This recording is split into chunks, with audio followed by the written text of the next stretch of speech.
ચોરાફળી અને મઠિયા બનાવ્યા છે।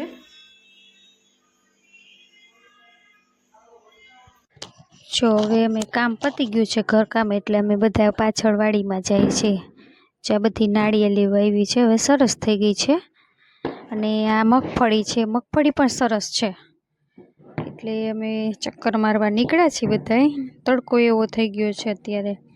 હમણાં થોડાક દિવસ પહેલાં વરસાદ હતો ને ત્યારે મગફળી નહોતી કાઢી, એટલા માટે કે આ સુકાય નહીં એટલે।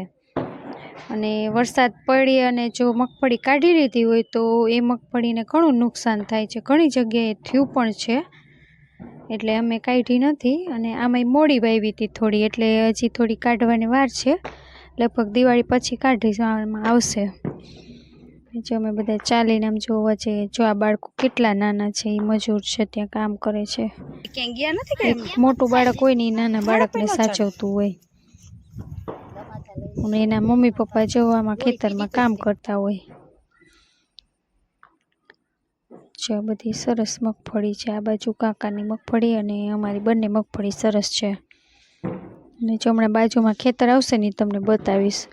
વરસાદ થયો અને કાઢી લીધી એટલે સાવ કાળી પડી ગઈ છે, મગફળી પણ કાળી પડી જાય, સડી પણ જાય, એટલે એનો ભૂકો હોય ને એ પણ કંઈ કામમાં આવતો નથી, એટલે ખેડૂતને ઘણું નુકસાન થાય છે। જ્યારે પાક તૈયાર થઈ જાય છે અને પછી જો આવી રીતના વરસાદ થાય તો બધાને લગભગ નુકસાનનો ભોગવવાનો વારો આવે જ છે। એટલે આ જોવા રહ્યો કેવી કાળી થઈ ગઈ છે મગફળી સાવ। બાજુના ખેતરમાં હમણાં જ હજી 2 દિવસથી જ કાઢી છે, એટલે જો એકદમ લીલી દેખાય છે આ બાજુમાં। આ ભીંડાના છોડ છે, ભીંડો સરસ આવતો હતો, હવે નથી આવતો। અને હવે અમે ઘરે જઈ રહ્યા છીએ, ને ઘરે જઈને જોયું તો કાકી, બા, ભાભો બધા ચોપાટ રમે છે, કારણ કે આજે રસોઈ કોઈએ બનાવવાની નથી। 3 દિવસ સુધી કાકાના ભોજનાલયમાં જમવાનું છે, કાકા બધાને જમાડે છે, એટલે રસોઈ નથી બનાવવાની। અહીંયા જો આ બધા જેન્ટ્સ રસોઈ બનાવે છે, કાકા પૂરી તળે છે અને આ કાકા પૂરી બનાવે છે। અને અમે બધા હવે જમવા માટે જઈએ છીએ, જે નિત્ય અહીંયા જમે છે બહાર બેસીને। અમે જો બધા અહીંયા ભોજનાલયમાં આવી ગયા છીએ અને બધાને અહીંયા જ બેસીને જમવાનું છે। આ કાકાનું ભોજનાલય છે, જો બધાએ જમવાનું ચાલુ કરી દીધું છે। એ સરસ એવું જમવાનું પણ છે, પૂરી, શાક, છાશ, સલાડ અને લાડવા, મસ્ત એવું જમવાનું બધા જમી રહ્યા છે। અમે પણ બસ જો હવે બેસવાની તૈયારીમાં જ છીએ, ને પછી જેન્ટ્સને જમવાનું હતું એટલે એ બધા પણ જમે છે।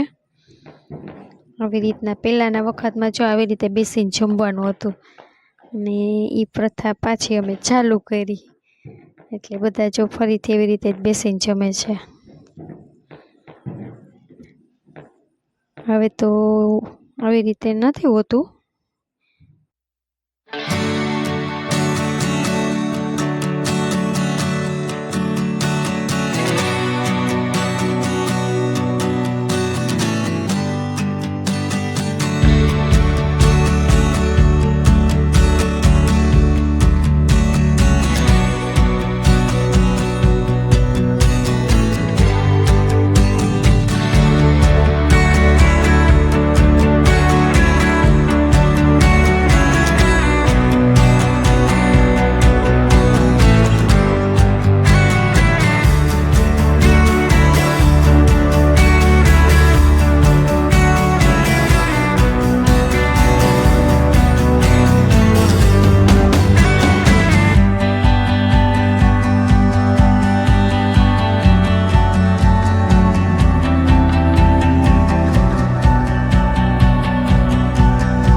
જો આ અંકલ છે ને એ અમેરિકાથી આવેલા છે અને મસ્ત મજાનો સત્સંગ કરે છે, આપણે થોડી વાર સાંભળીએ।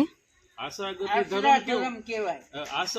ગતિ ધર્મ કયો તો આંગણે જે આવ્યો અતિથિ ને કોઈ તિથિ નથી હોતી, ગમે ત્યારે આવી જાય। હવે તો ફોન કરીને આવે છે, પણ ગમે ત્યારે જો આવી જાય ને કે છે ભાઈ રમેશભાઈ ઘરે, એટલે કેમ કે આવકારો આપવો પડે, બરાબર? આવો ચા પાણી દુશ્મન આંગણે આવે ને તો એને આવકાર આપવાનો અને એને પાણીનું કહેવાનું. હે એને આશાગત ધર્મ કહેવાય. અને ઘર એવું હોવું જોઈએ કે મહેમાન આવતા જોઈએ જાજા. એનું તમને કારણ કહું કે ચડતા દિવસનું પારખું આંગણે આવે મહેમાન. બરાબર સાંભળજો. ચડતા દિવસનું પારખું આંગણે આવે મહેમાન, પડતા દિવસનું પારખું આંગણે ન આવે શ્વાન. શ્વાન એટલે કૂતરું ન ફરકે. એટલે સમજી લેવું કે આપણું આ સાખી બોલ્યો. એટલે ભગવાન આશ્રમ હોય તો દુશ્મન આવે ને તો એને પાણી પીજો, બાયણા બંધ ન કરી દેતા કે યથાશક્તિ માગતો હોય તો એને 1 રૂપિયો આપજો. એ 1000 નથી દેવા તમારે, પણ એક આપે એ બધી જગ્યાએ ખાતા ઠેબા ખાતો આવ્યો તો 1 રૂપિયો દો, અથવા તો કાંઈ પણ રોટલી શોધી દઈ દો. પણ બાયણું બંધ નહીં કરવાનું, જા આગો ભાગી જાય એમ નહીં કહેવું, એને પ્રેમથી જવાનું કહેવાનું. એ વાતે આવશે, એ વાતે એમાં આવશે, એ વાતે આવશે. એટલે ભગવાન ક્યારે આવે? જ્યારે મહેમાનો ક્યારે આવે કે તમારું દિલ મોટું હોય. ભગવાને તમને અઢળક સંપત્તિ આપી હોય ને તો એની ઘરે બધા જાજા માણસો હોય. તો પછી એની કથા કહું કે જે ન બોલાવે ને જે ધરકારો કરે ને ગરમ ગુસ્સો કોઈની ઘરે ન જાય, વઢકણા આવે તો ન જાય, કોઈની ઘરે ન જાય કે ભાઈ એ તો ભાઈ વડકા મારે. હવે એની ઘરે કોઈ જાય? વાહ નિત્યા, શું બનાવ્યું તે? હે શું બનાવ્યું? ટેડી બિયર બનાવ્યું કે નિત્યા દોયરી? હે મસ્ત મસ્ત. હે પહેલાના વખતમાં આવી રીતે મગફળી શેકતા, નીચે દેતવા કરીને એમાં મગફળી નાખતા અને શેકાઈ જતી. જો આ અમારા એક અંકલના ઘરે કાચબો છે, બિચારા નહીં જો તો પગ કેવા સૂર્યવંશી કરે છે, કાચબો મુકાય. કહેવાય. જો બધા એના હાથમાં પકડી રમાડે છે. જો કેવડો મોટો છે, જો નિષ્ઠા પકડે છે. બધા બાળકોને મજા આવે છે રમાડવાની. જો કેવડો મોટો છે. અમે બધી દેરાણી જેઠાણી હવે સાથે મળીને રંગોળી બનાવવાનું ચાલુ કર્યું. આ રંગોળી પેલા અંકલ હતા ને એને ડ્રો કરી દીધી છે, મસ્ત મજાની કરી દીધી છે. અને હવે અમે બધા જો સાથે મળીને આમાં કલર ભરશું. સરસ એવા ગણપતિ છે, મસ્ત એવી લાગે છે રંગોળી. દિવસની જ બનાવી લીધી છે, એટલે સાંજે ફટાકડા ફોડવા હોય એટલે સાંજે ટાઈમ ના હોય, એટલે અત્યારે જો દિવસની જ બધા અમે સાથે મળીને રંગોળી બનાવીએ છીએ.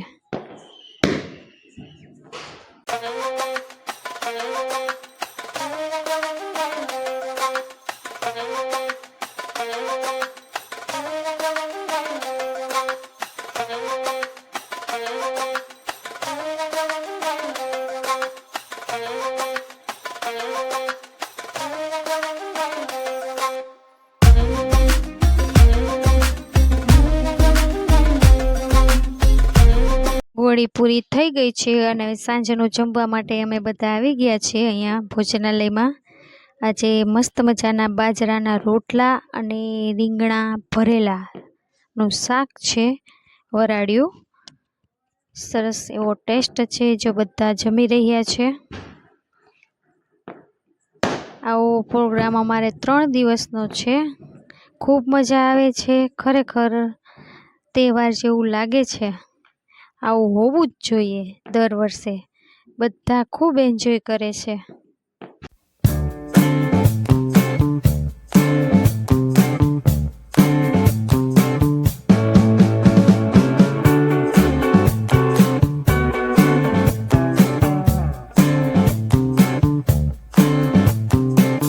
હવે થોડી રંગોળી અધૂરી હતી, હવે પૂરી કરીએ છીએ. અને એક બાજુ ફટાકડા પણ ફોડે છે, એનો પણ અવાજ આવે છે. જે અધૂરી છે એ હવે અમે પૂરી કરશું.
છે સ્વચ્છતા અભિયાન